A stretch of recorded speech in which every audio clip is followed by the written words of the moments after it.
Le Conseil des ministres s'est réuni ce mercredi 15 janvier 2020 sous la présidence de M. Patrice Talon, président de la République, chef de l'État, chef du gouvernement. Les décisions ci-après ont été prises. Au titre des mesures normatives, délimitation et déclaration d'utilité publique du périmètre de la zone économique spéciale de Glo-Djibé.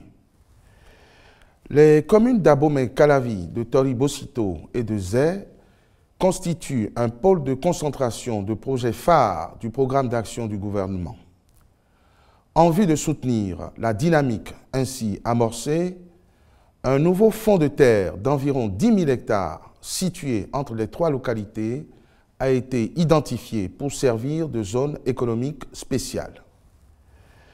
Dans le but de favoriser le développement des activités économiques, tout en préservant les agglomérations et les noyaux villageois, le Conseil a consenti à subdiviser le périmètre du projet en 3 lots. C'est à cette fin que le décret portant délimitation et déclaration d'utilité publique du périmètre concerné est adopté pour enclencher la procédure devant aboutir à la libération des sites concernés. Les ministres impliqués dans l'aménagement du domaine prendront les dispositions subséquentes relativement à la sécurisation des lieux, aux évaluations foncières et immobilières, puis au dédommagement des personnes affectées. Le Conseil a par ailleurs adopté plusieurs décrets portant modalités d'organisation des concours directs d'accès au corps des personnels de la police républicaine, transmission à l'Assemblée nationale du projet de loi portant régime juridique, fiscal et douanier applicable au projet de pipeline d'exportation Niger-Bénin. Sont également adoptés les décrets portant organisation, attribution et fonctionnement des ministères en charge de l'agriculture, de l'élevage et de la pêche, des petites et moyennes entreprises et de la promotion de l'emploi. Au titre des communications, constitution d'une base de données des professionnels de santé. Cette base de données offrira l'avantage de disposer, à titre prévisionnel, de personnel de santé préqualifié et disponible pour l'exercice de la profession. Elle sera exploitée dans le cadre des recrutements selon les domaines de compétences en vue de combler les déficits observés dans la répartition des ressources humaines en santé, aussi bien dans le secteur public que dans le secteur privé. Ce faisant, les besoins seront à terme couverts pour garantir aux populations l'accès à des soins de qualité partout sur le territoire national. Pour y parvenir, un registre d'inscription sera ouvert à l'intention des titulaires de diplômes d'état de doctorat en médecine et diplômes d'études spécialisées DES ou doctorat de spécialité. Diplôme d'état de doctorat en pharmacie et DES ou doctorat de spécialité. Diplôme d'odontostomatologie et diplôme de spécialité ou doctorat de spécialité. Diplôme d'état de doctorat en médecine, en pharmacie ou en odontostomatologie. Licence ou master professionnel dans une discipline paramédicale. Baccalauréat professionnel dans une discipline paramédicale. Les données collectées seront traitées et analysées aux fins d'identifier les postulants éligibles. Ceux-ci seront ensuite soumis à un test d'aptitude à l'issue duquel les professionnels dont la qualification est confirmée intégreront la base à constituer. Étude complémentaire d'aménagement du contournement nord-est de la ville de Cotonou.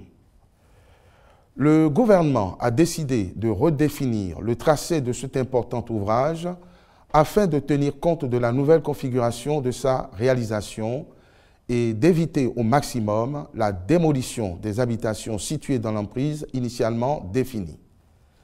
Dans ce nouveau contexte, il s'avère nécessaire d'approfondir les études pour préciser notamment les choix techniques préalablement mis à la charge du concessionnaire, mais également pour apporter des optimisations au projet de base.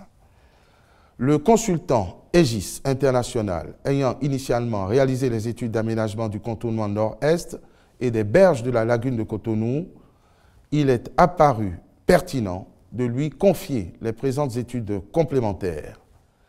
Celles-ci consisteront à faire des investigations plus approfondies en géotechnique en vue de fiabiliser les sources de matériaux pour remblais courants et granulaires, étudier les possibilités de dragage de matériaux à partir du lac Nokwe et de la mer, assister le maître d'ouvrage dans la gestion du projet, notamment sa répartition en lots, la planification et l'organisation à mettre en place dans le cadre des nouvelles options d'exécution.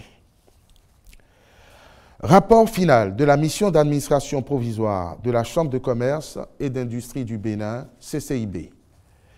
Pour rappel, l'institution consulaire a été placée sous administration provisoire le 24 janvier 2019 pour une durée d'1 an en raison des problèmes de gouvernance et des difficultés d'organisation des élections qui la minaient.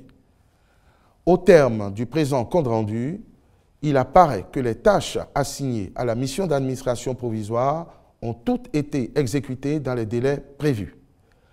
Les principales diligences effectuées dans ce cadre sont relatives à la conduite du processus électoral, à l'occasion duquel l'usage du vote électronique a connu un franc succès, la réorganisation du secrétariat général de la Chambre et la sélection du titulaire du poste, assortie de l'adoption d'un nouvel organigramme et d'un manuel de procédure opérationnelle, administrative, comptable et financière, puis la réalisation d'un bilan de compétences de l'ensemble du personnel.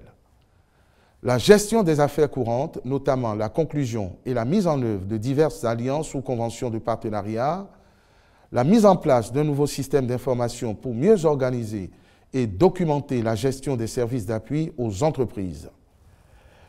En approuvant ce compte rendu, le Conseil a, par la même occasion, pris acte des résultats définitifs des élections consulaires au titre de la mandature 2020-2025, puis instruit les membres du Comité national de supervision de l'administration provisoire de veiller à l'installation effective des nouveaux élus consulaires avant la fin du mois de janvier 2020. Organisation d'un test psychotechnique suivi d'entretiens individuels au titre de la deuxième campagne de constitution de la base de données du fichier national d'admission et de nomination de cadres aux emplois de la chaîne des dépenses publiques. Cette campagne vise à intégrer d'autres compétences audit fichier. Organisée du 23 octobre au 26 novembre 2019, elle a permis de retenir 275 candidats sur 536 dossiers physiques reçus en soutien aux 894 inscriptions en ligne. En effet, après le traitement des dossiers par le comité technique du fichier national, 111 candidatures au poste de directeur de l'administration et des finances, 66 au poste de spécialiste des marchés publics, 65 au poste de spécialiste en gestion des projets et 33 à celui de directeur des systèmes d'information sont recevables pour prendre part aux tests psychotechniques et aux entretiens. Il convient de faire remarquer que les motifs de rejet de la plupart des candidatures sont relatifs notamment au manque d'expérience, au diplôme inadéquat ou sans pertinence avec le poste concerné. Dans sa détermination à assurer progressivement la dépolitisation de l'administration publique pour une meilleure gouvernance et une gestion rationnelle des ressources de l'État, le Conseil a autorisé l'organisation du test psychotechnique et des entretiens individuels au profit des 275 candidats présélectionnés, lesquels feront ensuite l'objet, en cas de succès, d'enquêtes de moralité. Au titre des mesures individuelles, sur proposition des ministres respectifs, les nominations ci-après ont été prononcées. Au ministère de la Défense nationale, directeur de l'administration et des finances, M. Bemayadan Grégoire Gonti. Au ministère de l'Enseignement supérieur et de la Recherche scientifique, directeur de cabinet, M. Rogatien Tossou. Directeur de la programmation et de la prospective, M. Hyacinthe Hessou. Directeur de l'administration et des finances, M. Yahi Narcisse Agani. Conseillère technique aux infrastructures et équipements universitaires, Mme H. Agathe Sourou. Conseiller technique à la recherche, à l'innovation technologique et aux relations avec les établissements privés d'enseignement supérieur, M. Karim Youssao Abdou. Conseillère technique au suivi des réformes et projets, Mme Armel Fidèle Aniouvi Gaillé Arlenvi. Au ministère de l'Industrie et du Commerce, directeur adjoint de cabinet, M. Laurent Bedasso Akpo. Je vous remercie.